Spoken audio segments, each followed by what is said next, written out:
चूरू से जो सांसद चुनाव लड़ रहे हैं राहुल जी कसवां, वो बीजेपी में हुआ करते थे। उन्होंने एक शब्द भी बलात्कारियों के खिलाफ बोलना उचित नहीं समझा। वो जाटों की लड़कियां थी। हमने कहा ये जाटों के नहीं, ये किसान परिवार से आती है और भारत के लिए स्वर्ण पदक जीत के लाई है, तो ये हमारे सब पूरे भारत की बहन है, पूरे भारत की बेटियां हैं। हमें इनका आदर करना चाहिए। परंतु राहुल जी कसवां हैं, उनकी जबान चुप रही, मुंह पे ताला लग गया। और जब जाट समाज में जन्मी बच्चियों से रेप हुआ तो इन्होंने एक शब्द भी बोलना उचित नहीं समझा अपने राहुल जी कसवां ने। और जब 2015 में जब डांगावास से 5 दलितों का, मेघवालों का कत्लेआम हुआ, तो उस वक्त Rahul ji Kaswan member of parliament हुआ करते थे। ना तो ये एक शब्द बोले, ना इनकी माता जी एक शब्द बोली उन 5 दलित हत्याओं पे। और 6 लेडीजों के साथ में बहुत दुर्व्यवहार हुआ था, उस पे भी इन्होंने जबान नहीं खोली। चाहे राहुल जी उस वक्त में MP थे, इनके फादर 4 बार MP रह चुके हैं, उन्होंने भी अपना कोई वक्तव्य नहीं दिया। उससे पहले जब 1992 में कुमेरकांड में भरतपुर जिला में हमारे समाज के 17 आदमियों का कत्ल हुआ था, तो उस वक्त Ram Singh ji member of parliament हुआ करते थे, तो उनकी जबान चुप रही। जब शेड्यूल कास्ट पे अत्याचार हुआ है, चाहे महिलाओं पे अत्याचार हुआ है, तो इस परिवार की जबान चुप रही है, ये बोले नहीं हैं। और अब ये किसान कर रहे हैं।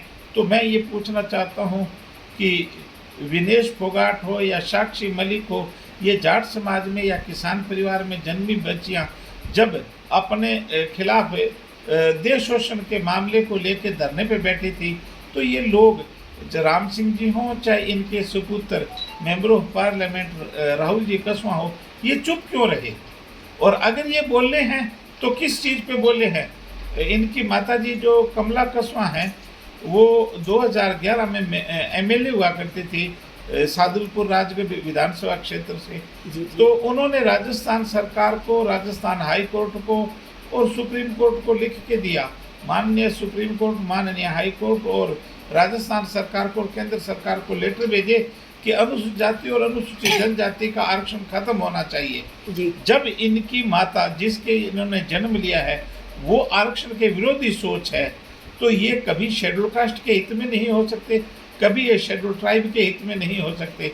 तो कम से कम अनुसूचित जाति व जनजाति के लोगों को इनके बारे में जरूर सोचना चाहिए कि ये धोखेबाज परिवार है, धोखेबाज लोग हैं जो SC ST के आरक्षण के खिलाफ लिख के देते हैं।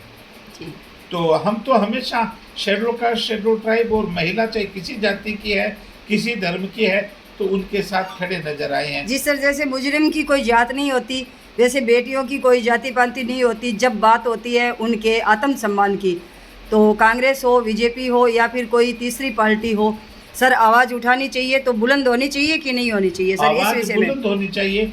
मैंने बोला विनेश फोगाट का एग्जाम्पल दिया है आपको, और हम धरने पे जयपुर में बैठे हुए किसी और मामलों को लेके था, और वो जब पीड़िता हमारे पास में मिली, हमने मुकदमा दर्ज करवाया। और मधुकर टंडन अपराधी है जो आज तक कांग्रेस BJP की बार 6 सरकारें बदल गई है, और आज तक 6 सरकारें बदलने के बाद में भी गिरफ्तार नहीं कर पाई है। तो इन दोनों पार्टियों की महिलाओं के प्रति सोच क्या है वो पता चल जाता है।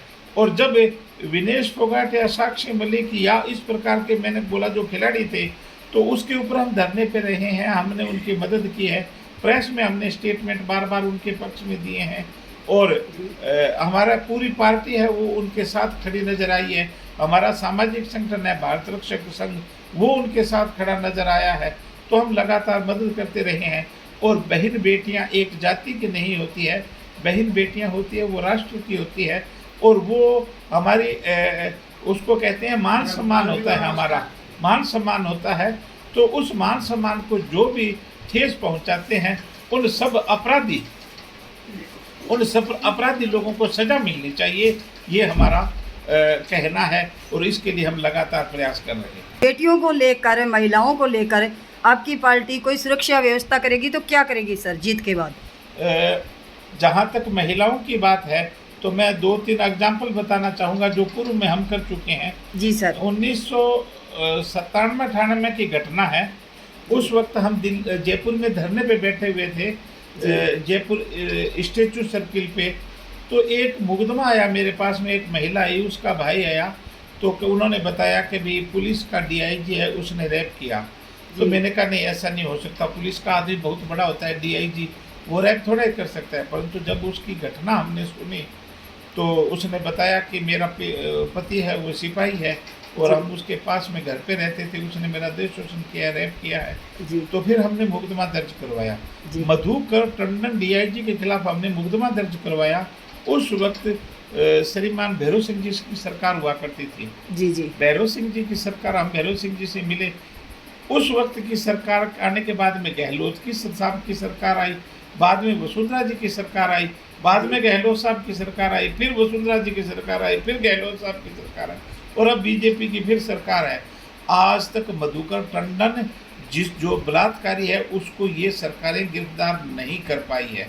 मैं बार बार लेटर लिखता रहा हूँ, बार बार धरना प्रदर्शन करता रहा हूँ। तो जब महिलाओं की बात आती है तो ये जुल्म करने वालों के बीजेपी और कांग्रेस के लोग उनके साथ खड़े नजर आते हैं। रैप करने वालों के साथ में मधुकर टंडन का एग्जाम्पल आपके सामने मैंने दिया है जी। दूसरा, कांग्रेस का शासन था और सरदार साहब थाने में एक शेड्यूल कास्ट के आदमी को पीट के मार दिया था नए सामंतवादियों ने, और एक महिला से दुष्कर्म की घटना हुई थी। उस महिला को मैं जयपुर ले गया, मुकदमा दर्ज करवाया और 8 पुलिस वालों को सरकार ने सस्पेंड किया। परंतु 1 साल बाद में उस मामले को रफा दफा करके एफआईआर लगा दी। कांग्रेस सरकार है उसने बलात्कारियों का साथ दिया और हम लोगों ने जगह जगह धरना प्रदर्शन किया।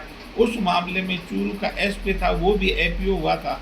परंतु 1 साल के बाद में कांग्रेस पार्टी की सरकार ने उन बलात्कारियों को क्लीन चिट दे दी। तो जिस घटना की हम निंदा करते हैं, हनुमानगढ़ में एक मैंने मुकदमा दर्ज करवाया था। दलित समाज की महिला थी, नाबालिग लड़की थी, 2001 की घटना है। तो उसमें 22 आदमियों का चालान किया था पुलिस में, हमने धरना प्रदर्शन किया और ये कत्ल किए गए थे। और सारायण गांव है तारानगर तहसील में, वहाँ हमारे मेघवाल समाज के आदमी का कत्ल हुआ था। तो वो नए सामंतवादी है, उन्होंने किया था। पास में ही मोमासर गांव है, तो वहाँ हमारे समाज के आदमी का कत्ल हुआ था, मेघवाल समाज का। तो वो नए सामंतशाही है, उन्होंने कत्ल किया था। और पुलिस थाना सरदार शहर में आज से 4 वर्ष पूर्व शेड्यूल कास्ट के आदमी को पुलिस थाना में पिटाई की गई और महिला से रैप किया गया। तो वो नए सामंतवादी लोग थे, इस प्रकार के कुकृत्य करने वाले नए सामंतवादी लोग थे। तो जो नए सामंतवादी हैं उनको पुराने सामंत तो दिखाई देते हैं, परंतु जो नए सामंतवादी हैं वो खुद जो जगह जगह शेड्यूल कास्ट शेड्यूल ट्राइब पे अत्याचार कर रहे हैं उनको ध्यान नहीं जाता है उनका। तो उनका पब्लिक का ध्यान दिलाने के लिए हम लोग चुनाव मैदान में उतरे हुए हैं चूरू संसदीय क्षेत्र से। तो भारत रक्षक पार्टी की ओर से उम्मीदवार है श्रीमती गोमती धर्मपाल कटारिया जी। जी सर, हमारे मीडिया के माध्यम से आप युवाओं को और देश को जो संदेश देना चाहते हो वो? इस देश में जो सबसे बड़ी बात है कि सबसे पहले भाईचारा रहना जरूरी है देश के विभिन्न लोगों के बीच में। क्योंकि भारतीय संविधान है वो बराबरी, इक्विलिटी और भाईचारा और न्याय, इन चीज़ों पे ज़्यादा ध्यान देता है। भारतीय संविधान के आत्मा कहते हैं कि सबको न्याय मिलना चाहिए जी। सब जनता के बीच में भाईचारा होना चाहिए और जो विकास के साधन हैं उन पे सबकी बराबरी की हिस्सेदारी होनी चाहिए। आज तक जो 76 वर्षों में देश की आज़ादी के बाद में जिनका शासन रहा है उन्होंने इन बातों को नज़रअंदाज किया है। उन्होंने केवल अपने परिवार चलाए हैं और खुद सत्ता में रहें और दूसरा सत्ता में नहीं आ पाए या उनकी भागीदारी नहीं हो पाई, यही केवल उन्होंने ध्यान रखा है। ये आप देख रहे हो कि कल तक जो कांग्रेस में थे आज वो छलांग लगा के बीजेपी में चले गए हैं। नागौर से देख लो, पूरे राजस्थान से इस प्रकार के सैकड़ों एग्जाम्पल मिल जाएंगे। और कल तक जो बीजेपी में थे आज वो छलांग लगा के कांग्रेस में आ गई है। चाहे कांग्रेस हो चाहे बीजेपी हो, ये दोनों एक ही खोटे सिक्के के पहलू हैं और ये पब्लिक को धोखा देने के अलावा कुछ नहीं करते हैं। तो जो भारतीय संविधान है उसको सच्चे अर्थों में लागू करना ही हमारा